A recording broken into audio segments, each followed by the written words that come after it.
Boa tarde a todos. Hoje viemos aqui apresentar para vocês um pouco sobre a epidemiologia da ferrugem asiática, causada aí pelo patógeno Pacospora parchicini.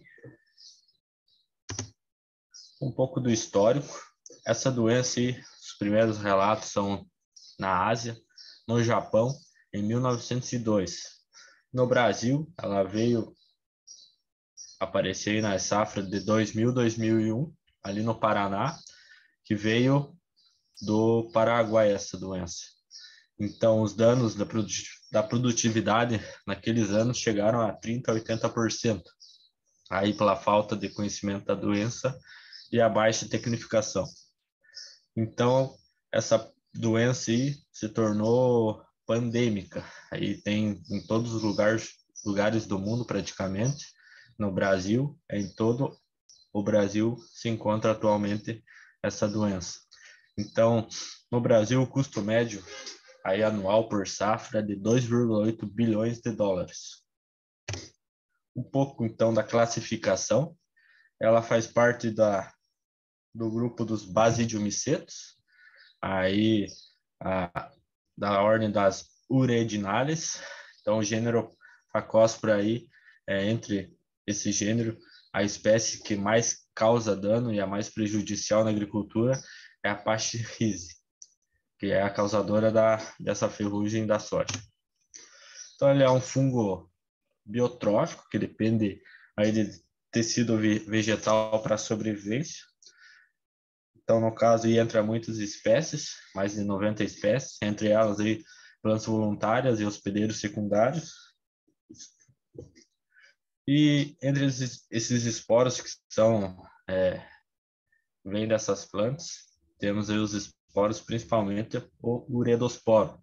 Temos também o teleosporo, mas o uredosporo, como a imagem aqui à direita, ele é o mais comum, constitui a fase epidêmica da doença. A foto acima temos uma urédia, onde é a estrutura de reprodução do fungo, que ali origina os uredosporos. O principal meio de transmissão, então, é o vento.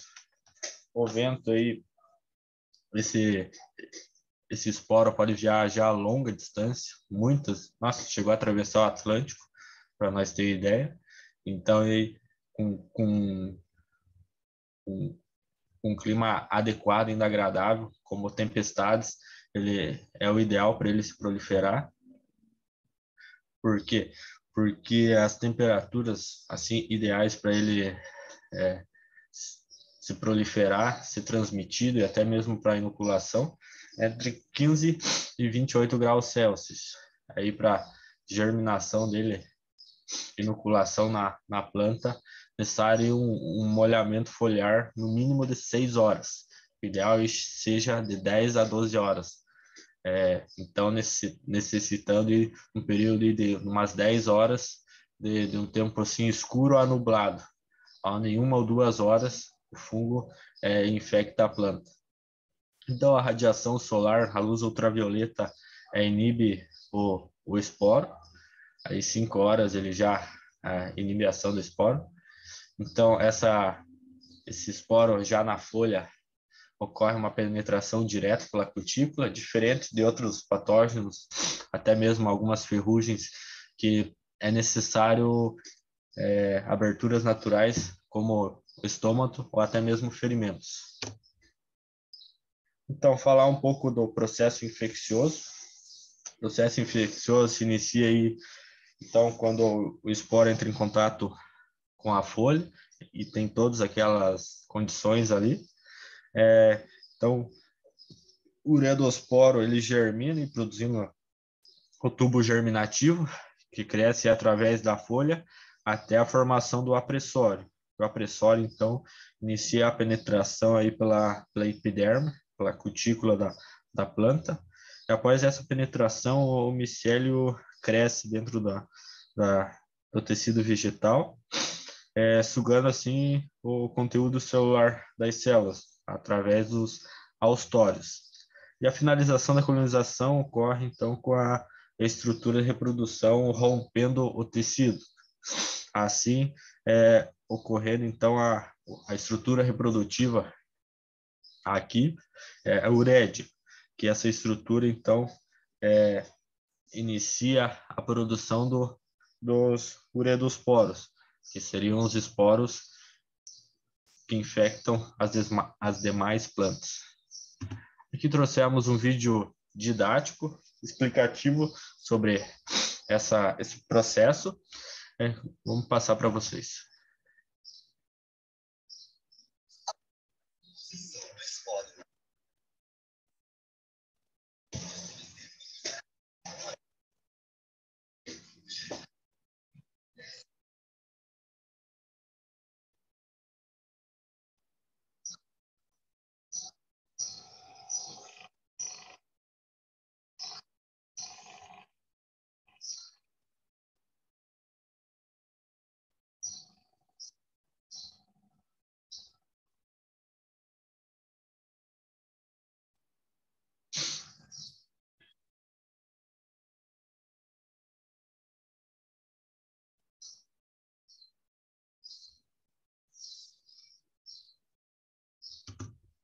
Agora falando um pouco do que já foi falado.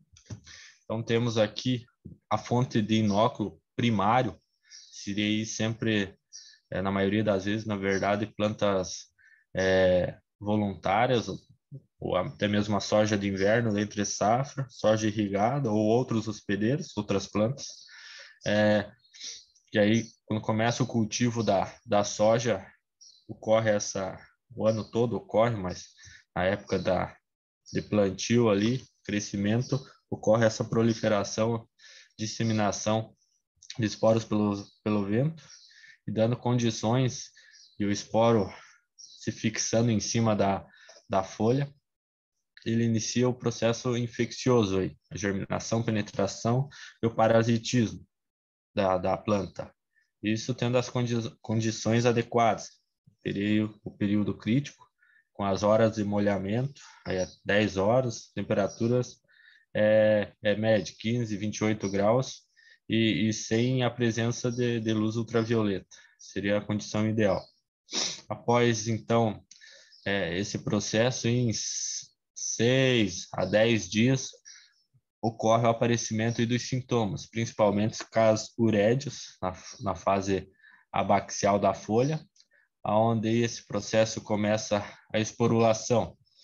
A esporulação ocorre a disseminação, então, pelo vento dos uredosporos.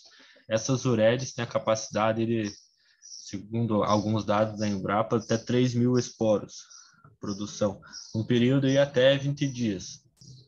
Essa disseminação no vento ocorre, então, para outras regiões, outras cultivares, ou na mesma propriedade, vai contaminando, ocorre, então, a reinfecção, levando a um ciclo contínuo, que leva essa doença a ser uma das doenças policíclicas.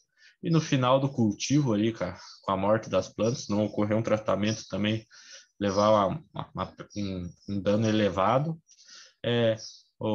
As folhas em decomposição podem ter a presença do teliosporo, que é um esporo de repouso, ou também ir para outras plantas, que seriam fonte de inóculo, novamente, lá em plantas voluntárias, outras plantas oriundas, aí, plantas secundárias, que iniciará o ciclo novamente na outra safra, aí levando então a disseminação ainda mais dessa doença e diminuindo a produção da lavoura. Agora eu vou falar um pouquinho sobre os sintomas e sinais da doença na soja. Então, os sintomas eles podem ocorrer em qualquer estágio de desenvolvimento da soja, desde que se feche o triângulo da doença, que é formado por hospedeiro, patógeno e o ambiente favorável. E, de início, as lesões começam a aparecer na parte de baixo da planta e surgem pontinhos escuros, mais escuros que a cor da superfície da folha ali. Então, vai surgir esses pontinhos escuros na parte de cima, parte adaxial. E na parte abaxial vai surgir um outro tipo de lesão, que é chamado de urédias, como foi dito anteriormente, e ela tem uma coloração castanho claro. À medida que a doença volta, à medida que a doença vai avançando, essas urédias elas vão ficando com uma coloração mais escura e a folha em si vai ficando com uma coloração mais clara, vai ficando mais amarelada. Pode passar. Aqui a gente tem uma imagem de como dá para saber se a quantidade desses pontinhos escuros, dessas manchas, e se tem a presença deles ou não, mais facilmente é apontar a folha em direção ao sol, que vai ficar mais visível. Então, ali tem uma imagem para ilustrar essa situação. Pode passar. E nessa segunda imagem, é outra forma de visualizar, só que nesse caso é na parte de baixo da folha, para visualizar as urédias com uma lupa de bolso. Então, dessa forma, dá para ver se existe ou não a presença dessas urédias e se elas estão esporulando, se elas estão liberando os poros ou não. Pode passar. Depois dessa fase sintomática da doença, começa a ocorrer um amarelecimento da folha e uma morte prematura dos tecidos, que vai acabar prejudicando a folha de produzir a fotossíntese e os seus assimilados, e prejudica também a fase de enchimento de grãos. Aqui nessa imagem, a gente tem uma ilustração da escala diagramática da severidade da ferrugem na soja, especificamente. Então, esses números, essas porcentagens, representam o percentual da área foliar que mostra os sintomas da doença. Então, ali vai estar mostrando tanto a área clorótica quanto a área necrótica. Na última folha, que é a de 84%, é onde a doença já está bem avançada, a folha está bem amarela, e provavelmente nesse estado já ocorreu 100% de perda da cultura. Pode passar. Bom, existem 3 tipos de reações que a soja pode ter com relação ao patógeno. A primeira reação ela é chamada de resistência completa ou imune, que é representada pela sigla MN, onde o fungo não vai apresentar nenhum desenvolvimento das suas estruturas reprodutivas que vão ficar visíveis no hospedeiro, como, por exemplo, a urédia. A segunda lesão ela é chamada de resistência parcial ou incompleta. Nesse caso, vai causar aparecimento das lesões. Essas lesões são chamadas lesões do tipo RB, que é representada na segunda imagem. E essas lesões do tipo RB, elas causam manchas avermelhadas escuras. Elas têm uma baixa taxa de reprodução do patógeno, quando comparados com as lesões do tipo TAN, que está representado na primeira imagem. Lesão do tipo TAN é o terceiro tipo de reação. As manchas vão ser um pouquinho mais claras, marrom amarelada, ou pode chegar no marrom acinzentado, e vai ser delimitada por esses feixes vasculares. E nesse tipo de lesão, vai ter uma esporulação muito intensa das urédias e a planta não vai conseguir desenvolver nenhum tipo de defesa contra o fungo. Pode ir. Então, quanto mais cedo a ferrugem infectar a soja, mais rápido as plantas vão desfolhar e menos condições vai ter para desenvolver as vagens e produzir os grãos em quantidade e em qualidade adequada e necessária. Então, se ela não for corretamente manejada, como eu falei anteriormente, pode trazer um prejuízo de até 100% na produtividade. Para evitar que isso aconteça, é necessário alguns métodos de controle, aqui a gente citou alguns. Dá para começar com a medida legislativa, onde dá para citar principalmente a prática de vazio sanitário, que também é considerado uma prática de manejo cultural. Então, o vazio sanitário ele é uma estratégia para conseguir eliminar aquelas plantas hospedeiras do patógeno, aquelas plantas indesejáveis, e reduzir a quantidade do inóculo inicial, já que para ocorrer a infestação da doença é necessário pelo menos um inóculo inicial. Então, quanto menor a quantidade, menor a possibilidade de infestação da doença. Isso também pode ser feito com a técnica de rotação de cultura, né, para eliminar as plantas hospedeiras. Uma outra alternativa é utilizar cultivares que possuem um ciclo curto, porque elas vão ficar um tempo menor, vão ter um tempo menor de exposição ao patógeno. E, é claro, realizar sempre um monitoramento periódico da lavoura para detectar se tem a ocorrência da doença ou se ela está no seu início, se já está no estágio avançado. Enfim. Tem também o controle químico, que é obviamente mais utilizado entre os produtores. E hoje já são registrados cerca de 55 fungicidas no mapa, que servem para controle da ferrugem asiática. E eles são divididos em 4 grupos principais, que são dos triazóis, estrubilurinas, carboxamidas e os multissítios. Nós também trouxemos algumas cultivares resistentes.